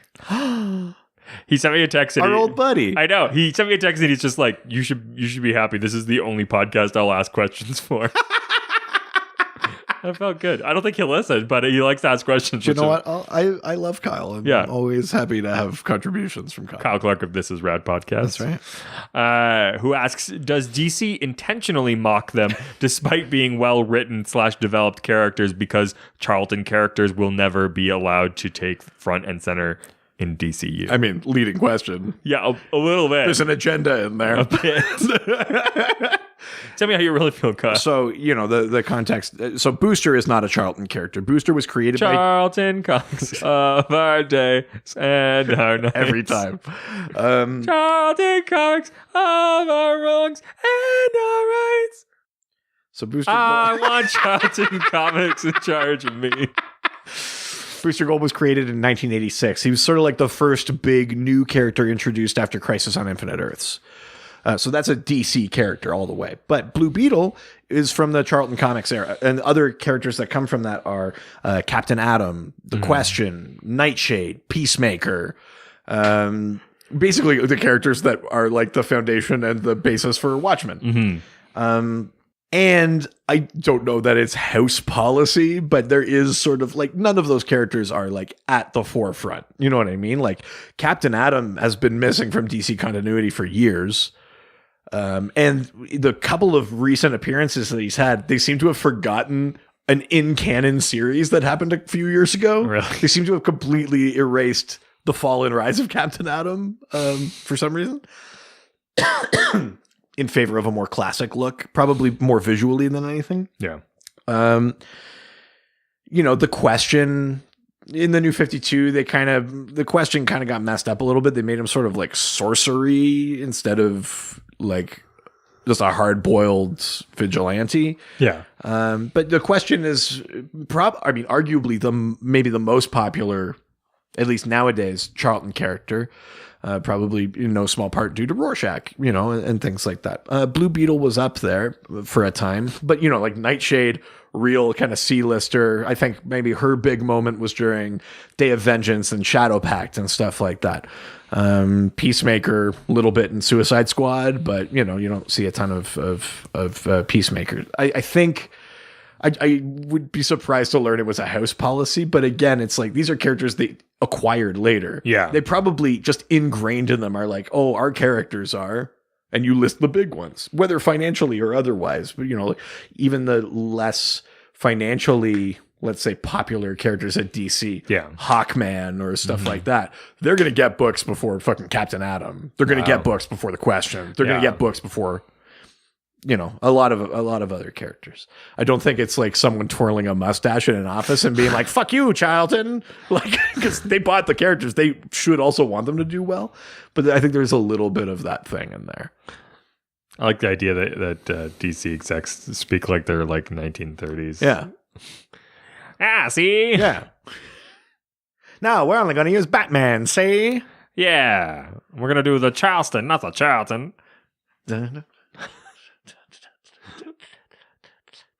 This joke plays better if it was on video. We need that video episode so I can do this joke again. Yeah, come on, 3 more reviews. Next question comes from Talking Superman, who asks, is there a character you believe other versions of Blue Beetle can have a relationship with? I assume this means like comparable to the one that Booster and Ted have. Right. Well, let's start with Dan Garrett because that's the weird one. The first Blue Beetle from like a much earlier era of comics. This is Charlton. Sorry. Yeah, that was pure that era back in the 60s and stuff. Who got his ability from the Scarab. Yes. Super strong archaeologist kind of guy. So many stories were like, oh, I dug something up. Thanks, Egypt. And they would just like take something out of a crypt and then it would like give them powers. It was a lot of that like imperialist shit. Yes. Right? So that's kind of what he was. Yeah. But given that he's like that older generation and that I would sort of, if we were retconning relationships, I think it'd be interesting to see a relationship between like more of a relationship between like Dan Garrett and someone like Dr. Fate, both of whom, in their original sort of origin stories were guys digging up crypts and stealing artifacts that gave them powers, right? Yeah. So something between, like Kent Nelson, Dr. Fate, that original sort of Justice Society Dr. Fate, and Dan Garrett, that's interesting to me. Dr. Fate, of course, has been brought into the most recent Blue Beetle series because they've retconned again that the Scarab is in fact magic, that the whole alien, the Reach background was manufactured, blah, blah, blah, blah, blah. So Dr. Fate is tied to Blue Beetle in current comics, but it might have been neat instead of the sort of like, I need to guide you, Jaime Reyes sort of relationship to see like a more contemporary, like, oh, we both found like magic shit in a crypt. Let's team up. Like that might have been kind of neat. For Jaime Reyes, I think I like the idea of him with people his age, right? Other young heroes, like a Beast Boy or like, it's also fun. I mean, they do this a little bit in the animated movies, but like him and Damian Wayne, because Damian Wayne is obviously like no fun to be around. He's the worst. Yeah. And Jaime is fun to be around. Like that's kind of funny. But I don't know. I like the idea of like people who do understand the weight of responsibility that's on them, but can also like have fun. So and Beast Boy, I think, would be a good fit with Jaime that way. Yeah. Especially if we're talking about mimicking a type of relationship that like Booster and Ted had. That first one I said with Dan and Dr. Fate, I don't think they would have been like fun, like they wouldn't be cracking jokes. Certainly not Dr. Fate. No. But, Jaime and Beast Boy, that I could see. Or Jaime and Impulse, like Bart Allen, the future speedster, grandchild of Barry Allen. That would be a fun one. Like people where they can, it's not that they're bad heroes or anything, but it's that they're also kids, and it's fucking exhilarating to have a power. Well, yeah, exactly, So, right? I think something like that. Yeah. Yeah, definitely. Do you have one? Maybe Dan Garrett and Detective Chimp. Okay. Any particular reason? I think they're both like scholars. I think Sure, you both get smart, yeah. both like to uncover things. Sure. Yeah. I think that they would have a lot of skills that would like balance each other out. Yeah, well, and Detective Chimp is so surly. He doesn't exactly work well with others. Which I think there would be would be a fun relationship. Yeah, that would be funny. Oh. Yeah. Okay. Interesting. Detective Chimp. I do like that. All right. Well, we're leaving Twitter and we're heading on into Instagram. Now we're going to Instagram, take some questions and answer them. First question comes from Robbie's Just This Guy. Stop asking questions. Yeah. I don't understand why He's why just you're this asking? guy, okay? Yeah, he's not anything else. I'm just holding this bag for him. He's coming back for it. Oh, This isn't mine. It's not my head. Whoa, I like the idea that it's somebody wearing the skin of somebody named Robbie and being like, "Where's Robbie?" And he's like, just this guy. I'm just Robbie. Robbie's just this guy. Robbie's just this guy. From Earth, definitely not an alien. The Edgar suit, like Vincent D'Onofrio in Men in Black. Sugar water. Robbie's just this guy. Walk. Gets close, yeah. Sugar water. That still blows my mind who plays that fucking character. What, Vincent D'Onofrio? Yeah. Kingpin? That's fucking insane. Like, yeah, he was Edgar. yeah. Also, we watched him in that fucking weird Jennifer Lopez movie the other day. Oh, yeah. That was fucking He's also in Jurassic weird. World. Yeah, but that's like modern day Vincent D'Onofrio. Like, to see him like skinny, rail thin, like Sure, yeah. very weird. So Robbie asks, what's Robbie in quotations? Yeah, asks, I'm sure he does. yeah. Who asks, what's the worst thing each had done to their bestie? Did it end the friendship for a period of time? I can't think of an incident that, like, over multiple issues, they were like, we're done. Yeah. Like, they're actually, like, a pretty solid friendship. But that doesn't mean that there were never transgressions or things like that. Like, in the old JLI comics, they would, like, go out and, like, hit on women and, like, make, like, that sort of. So you get, like, within a comic, you'd get, like, a rivalry, and someone would be like, nah, and they'd strike That's out. my girl. And the other one would be like, my turn, or what. Like, Yeah. you got, like, that kind of stupid shit. But it was never like, you killed my mom or something like that. Now, that being said, I think more of the transgressions were Booster against Beetle. Oh, okay. And, again, referencing a comic like Countdown to Infinite Crisis, you get, when you meet Booster in that book, he's using Blue Beetle's debit card to steal money from him. Really?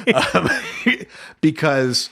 That's his amazing. excuse is like, I don't have a social insurance number for another 500 years. Or like, and he's down on his luck, and he does, and like Beetle doesn't care, but he's like, just, could you ask me? Like, Yeah. like I don't need my checking account drained. I've got other shit going on. Yeah. And there's like a moment in there where Booster is like, I've got this audition in Florida. It's for an ad. It's going to get me back on the map. Like, it's that sort of shit. He's like super desperate. He needs like $300. Yeah. And Beetle is like, I could really use your help. I think there's a conspiracy. And Booster's like, but I need this. Oh, and God. Beetle says something like, why don't you, look after yourself. It's what you're best at.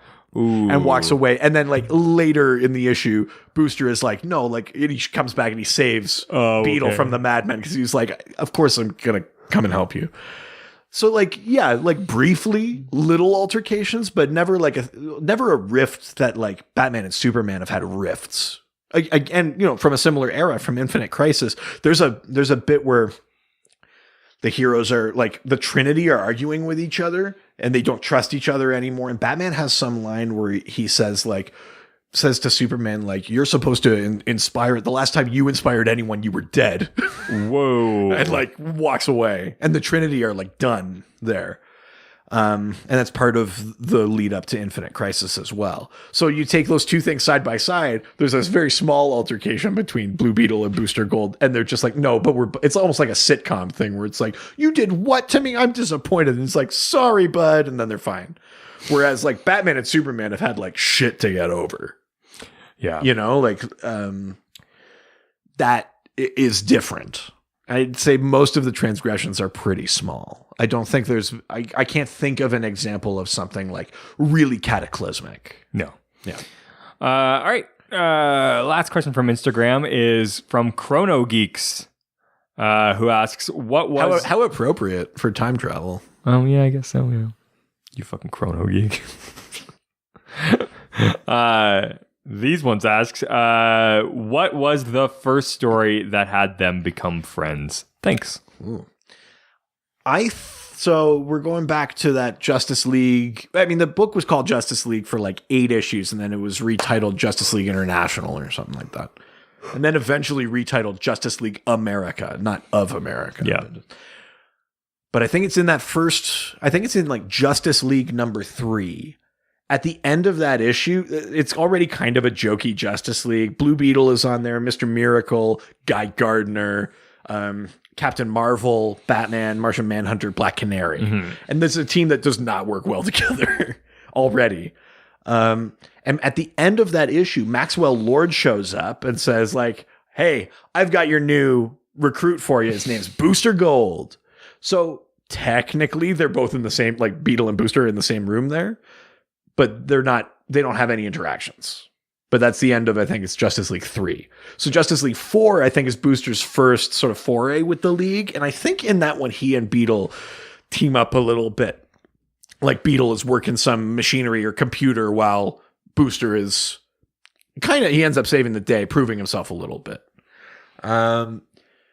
But it's in those early issues. I think in issue 5, maybe they help Black Canary, or they're supposed to be helping Black Canary move, but then they go out to pick up chicks together or something. Mm-hmm. And then Black Canary is like, you were supposed to help me move. Like it's a weird issue.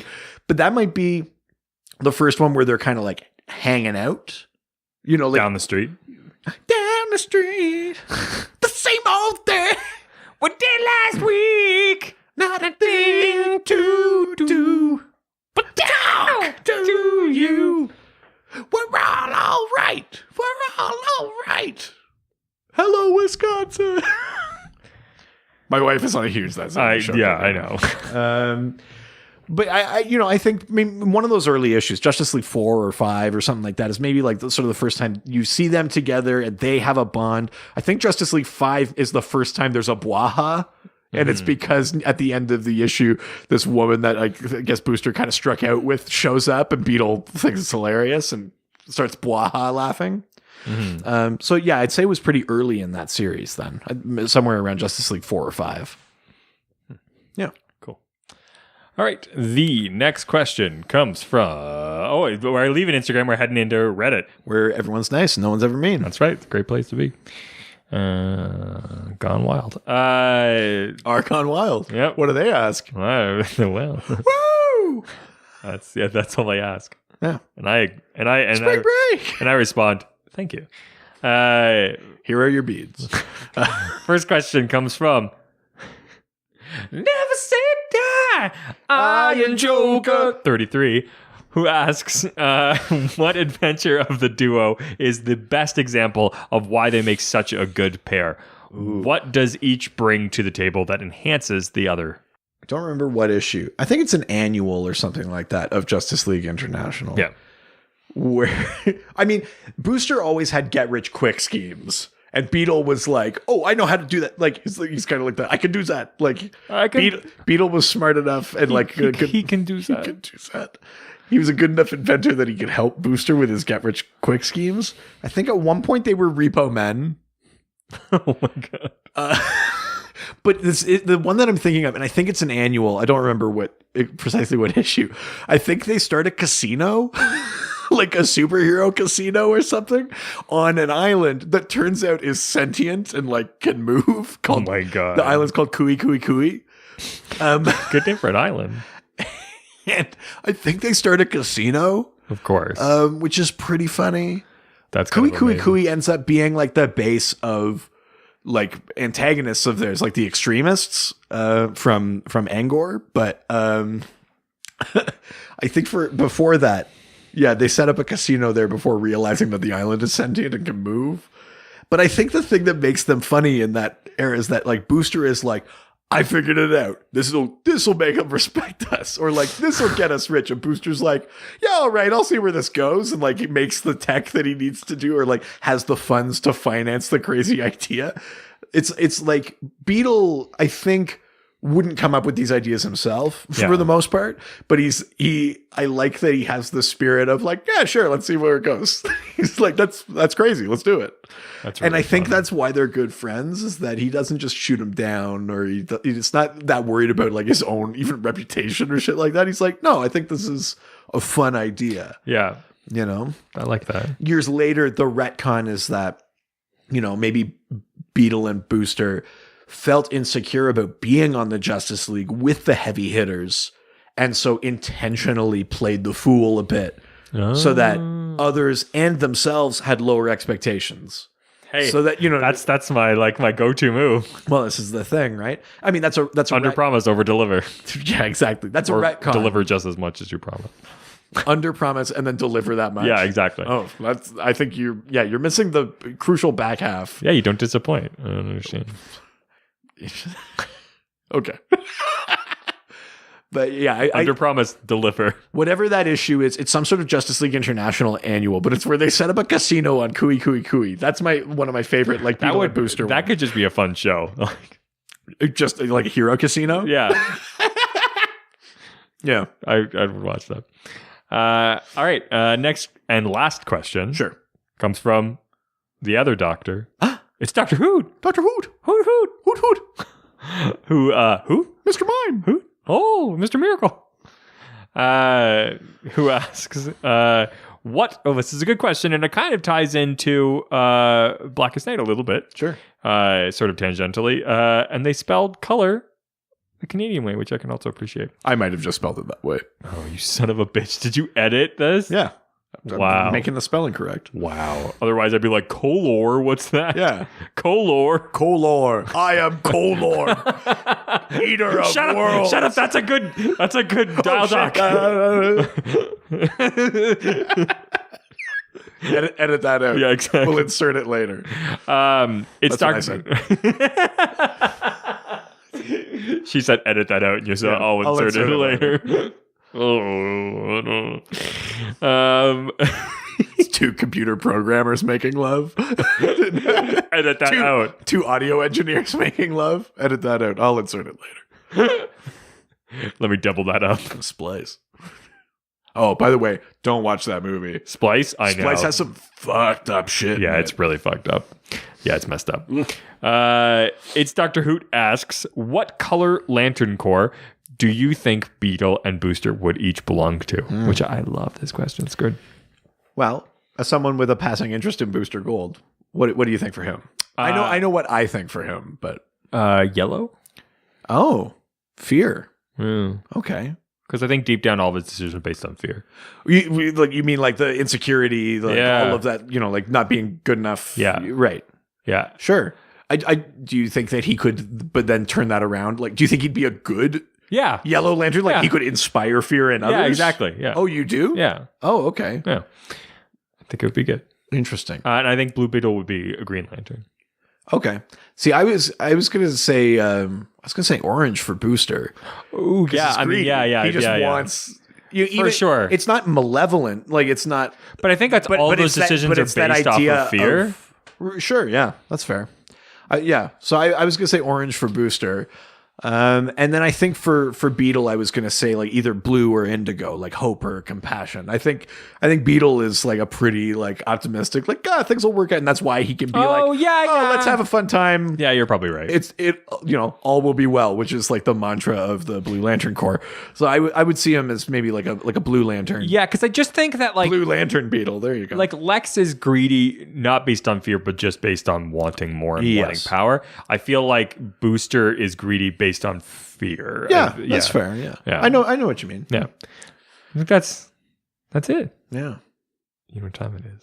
Did you have enough time to prepare now? I thought of a couple and I've forgotten both. Let's. Because I have one. I don't even remember the one that just happened. Well, it's time for this week's Dial Doc. Sure. Dial Doc is obviously based off of the comic book series. If you don't know, if you're a new listener, based off of the old-timey and now rebooted comic book series, Dial H for Hero. That's right. The concept was basically that readers would send in their ideas for a hero or villain. Obviously, these aren't good enough to create their own comics, so the Dial H for Hero would someone would dial a hero into a what the old timey people would call a payphone. And have you seen that video online of like, it's like these two, like they must be like high schoolers or something, and someone has this like box and they lift it up and it's a rotary phone and he says you have 4 minutes to dial this number, and the two of them are like, what do you, how do you that's really fun. No, I haven't seen that. That's it's really like, funny. it's like the most hilarious like 21st century saw trap.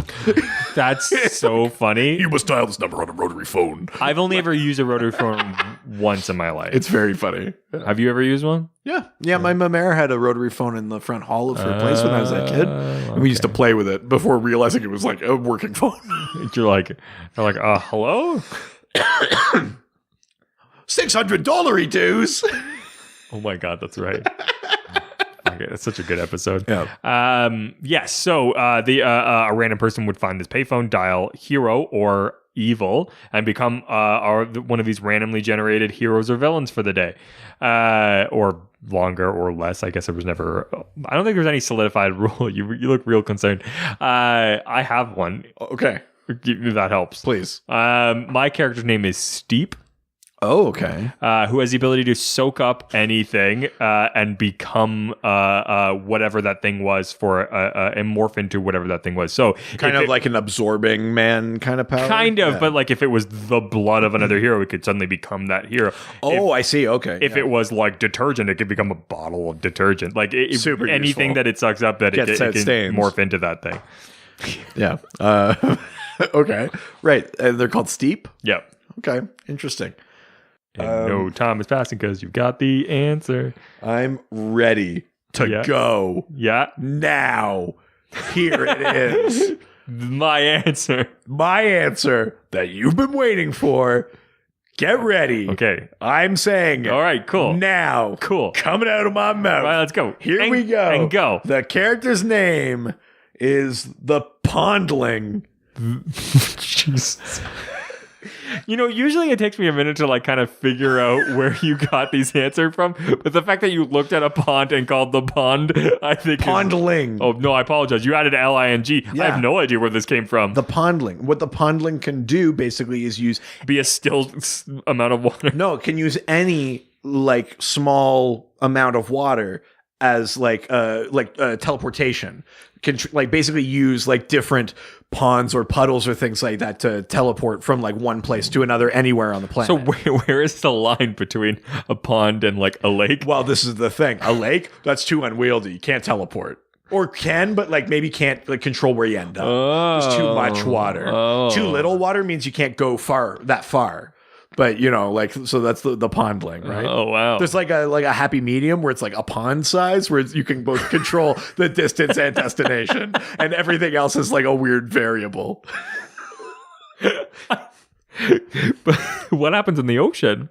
Well, I mean, who knows where you end up? Oh my God! So that could be like the end of like a series or something. Was he's like, I have to go to an ocean? Yeah, or that's all there is. Like he's trapped on an island. And it's like I might not end up. Because does he have to? And it goes to teleport, but then ends up on like a different planet or something. Like they've gone too far. That's the pondling. Oh, I'm kind of into this now. Yeah, I kind of like this. I like when I accidentally have a good idea.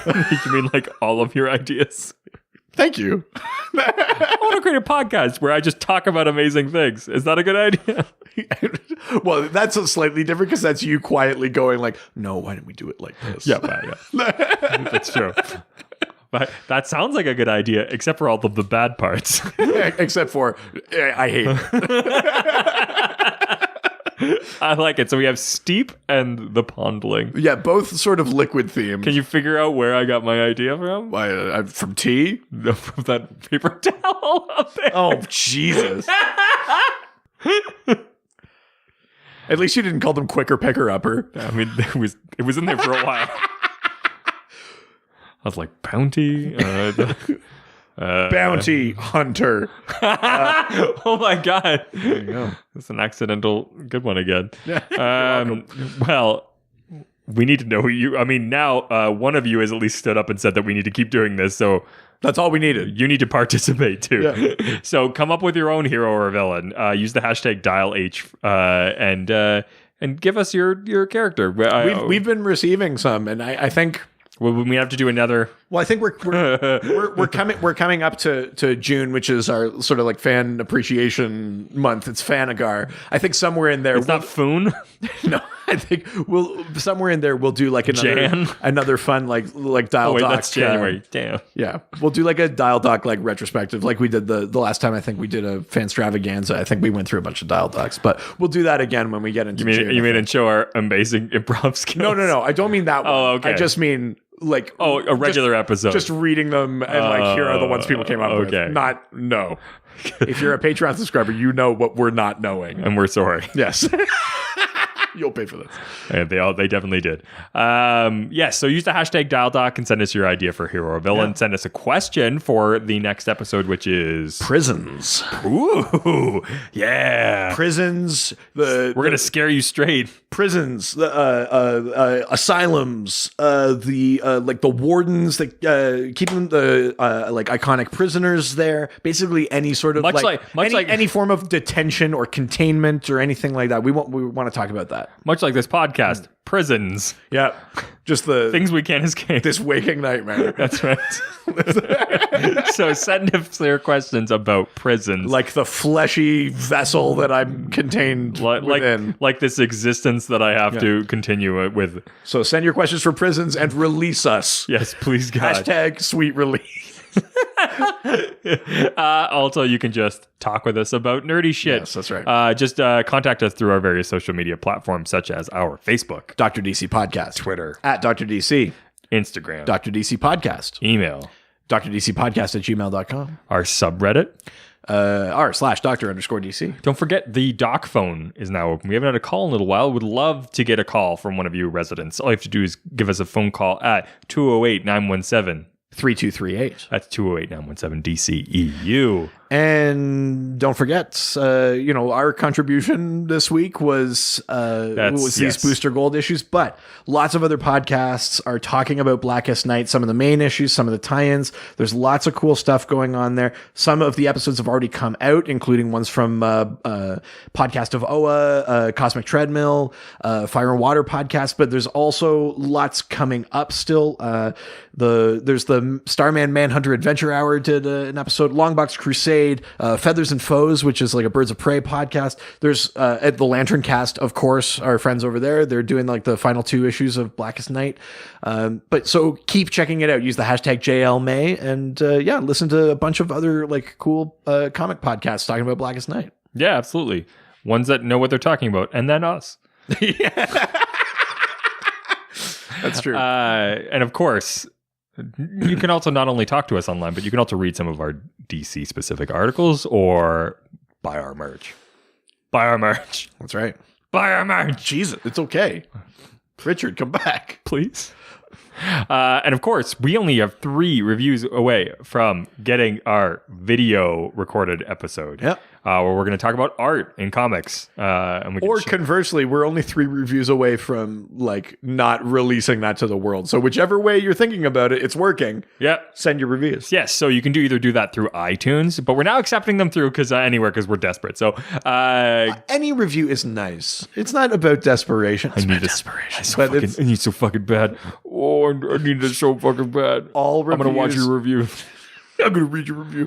I'm going to review your podcast. And I'm going to review my podcast. So make sure you either go to iTunes or Facebook and give us a review. I can hear you so fucking good. And we're gonna read that on the next podcast. I'm such a fucking podcaster. Oh, yeah, we're gonna read your review that you wrote for us, and you're gonna listen to us read your review that you wrote for us. And of course, we mentioned it at the top of the show, but of course, we have a Patreon. Yeah, patreon.com/DrDC. It's only $5 a month, and you get a full bonus episode every week. And We've got some cool stuff. It's not always about DC Comics. Yeah. Sometimes it's about comics or movies, or we just did one on music. Yes. So it's all over the place. But if you want to hear us talk about other things we can nerd out about, Or things that you want to turn this podcast into because we don't like our podcast. Think of it like multiple pilot episodes for that podcast. yeah, podcasts that could have been. Yeah, you know how you enjoyed us but don't like DC Comics? I mean, no one has that opinion. Pay $5 to find out what else we could be doing. That's the opposite of what we're writing. Let us know. Use a hashtag and figure it. All right, that's it for this week. We will, if you're paying, we will talk to you on Friday. If not, we'll see you next week. Adios. Ciao, ciao. All the superheroes, they always fight for what is right. Live with danger and adventure, they are men of might. Yeah, I stepped on it. That's right. Son of a bitch. Oh, it hurt, but it feels Yeah, so good. I sign off cucked you. Yes, do it again. Yeah, I'm going to watch you while you cuck me. This was a Brain Freeze podcast.